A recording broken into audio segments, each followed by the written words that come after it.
पश्चिम बंगाल विधानसभा चुनाव के लिए बीजेपी ने प्रत्याशियों की पहली सूची जारी की। बंगाल चुनाव के लिए बीजेपी की पहली लिस्ट में 144 उम्मीदवारों के नाम की घोषणा है। सीएम ममता बनर्जी की दोनों सीट नंदीग्राम और भवानीपुर से शुवेंदु अधिकारी को टिकट मिला। मालूम हो कि बंगाल में 2021 में हुए चुनाव में शुवेंदु अधिकारी ने ममता बनर्जी को नंदीग्राम सीट से हरा दिया, जिसके बाद भवानीपुर में हुए उपचुनाव में ममता बनर्जी ने जीत हासिल की।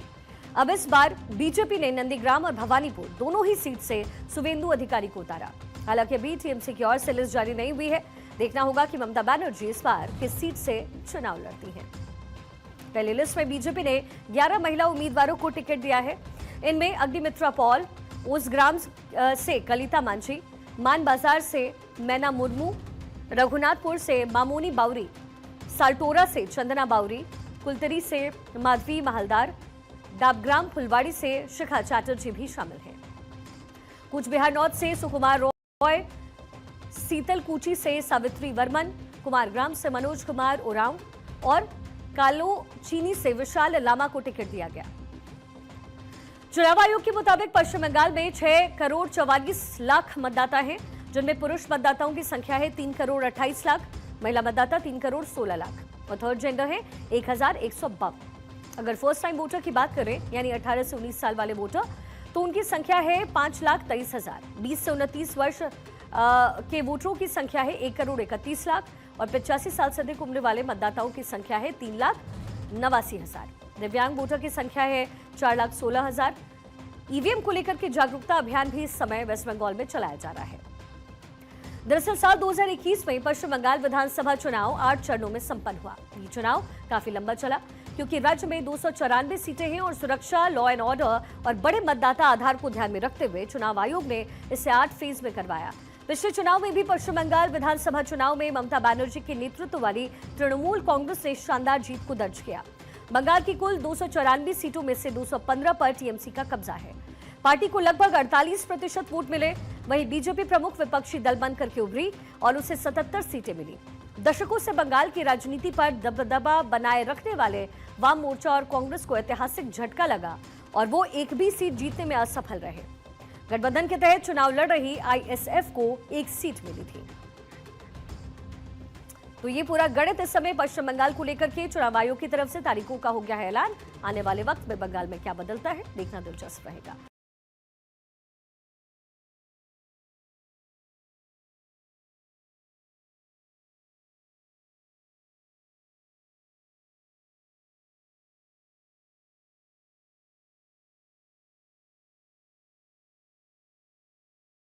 पश्चिम बंगाल की चुनावी जंग शुरू होते ही इलेक्शन कमीशन ने अपना हंटर चला दिया। चुनाव की तारीखों के ऐलान के साथ ही बंगाल की ब्यूरोक्रेसी और पुलिस महकमे में जबरदस्त सर्जिकल स्ट्राइक है। मुख्य सचिव से लेकर के डीजीपी और कोलकाता पुलिस कमिश्नर तक सबको बदल दिया गया। चुनाव आयोग ने डीजीपी समेत 4 बड़े आईपीएस अधिकारियों का ट्रांसफर कर दिया है। साफ संकेत है कि आयोग इस बार बंगाल में चुनाव को लेकर किसी भी तरीके की लापरवाही नहीं चाहता। पश्चिम बंगाल में चुनावी सरगर्मियों के बीच चुनाव आयोग ने प्रशासनिक ढांचे में बड़ा फेरबदल किया। आयोग ने राज्य के शीर्ष पुलिस अधिकारियों में फेरबदल करते हुए डीजीपी समेत 4 आईपीएस अधिकारियों के तबादले का आदेश दिया है। चुनाव से पहले बंगाल में बड़ा प्रशासनिक फेरबदल हुआ। सिद्धनाथ गुप्ता आईपीएस 1992 बैच बने हैं डीजीपी और पुलिस प्रमुख प्रभारी। इसके साथ ही नटराजन रमेश बाबू को डीजी कलेक्शन बनाया गया है।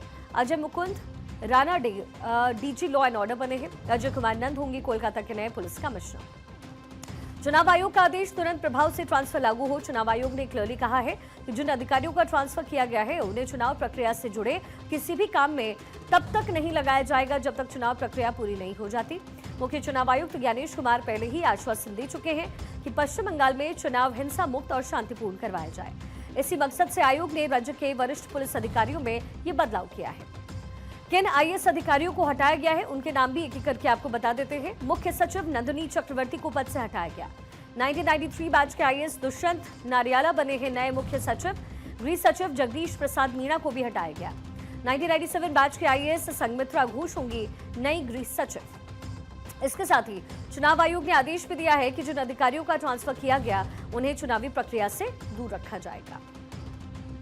Pure electoral rolls are the bedrock of any democracy. With this objective, the special intensive revision is being conducted as per Article 326 of the Constitution to ensure that no eligible elector is left out, while no ineligible person is included in the electoral rolls.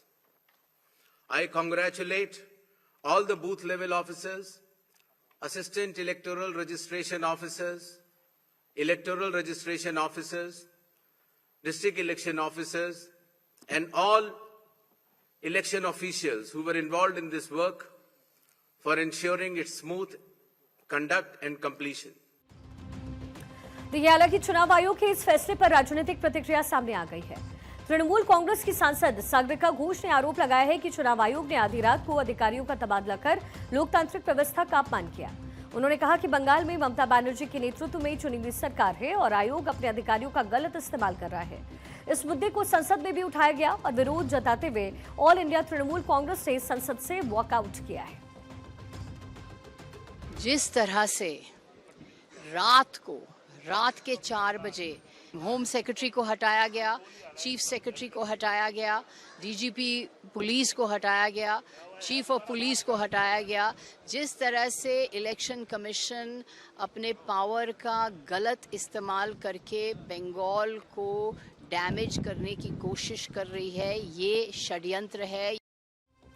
ये जो तबादला है केवल प्रशासनिक फेरबदल नहीं है, बल्कि इसके पीछे 3 बड़े कारण और गहरे राजनीतिक मायने हैं। उसको भी अब आपके सामने ग्राफिक्स के जरिए रखते हैं। चुनाव आयोग का सख्त संदेश है। चुनाव आयोग ने बंगाल के इतिहास में चुनावी हिंसा के ट्रैक रिकॉर्ड को देखते हुए ये कदम उठाया। मुख्य चुनाव आयुक्त ज्ञानेश कुमार का यह एक्शन संदेश देता है कि आयोग किसी भी तरीके के लोकल इन्फ्लुएंस को खत्म करना चाहता है। प्रशासनिक ढांचे की रीसेटिंग हो रही है। डीजीपी, सीपी, मुख्य सचिव और गृह सचिव, ये 4 पद किसी भी राज्य के सबसे ताकतवर प्रशासनिक पद हैं। इनमें बदलाव का मतलब है कि चुनाव आयोग पूरे प्रशासनिक ढांचे को रीसेट करना चाहती है। राजनीतिक विवाद की भी शुरुआत यहां से हुई है। तृणमूल कांग्रेस पहले ही इसे संवैधानिक अधिकारियों के दुरुपयोग का मुद्दा बना रही है। ऐसे में साफ है कि चुनावी लड़ाई अब सिर्फ मैदान में नहीं, बल्कि संवैधानिक संस्थाओं और राजनीतिक आरोपों के बीच भी लड़ी जाएगी।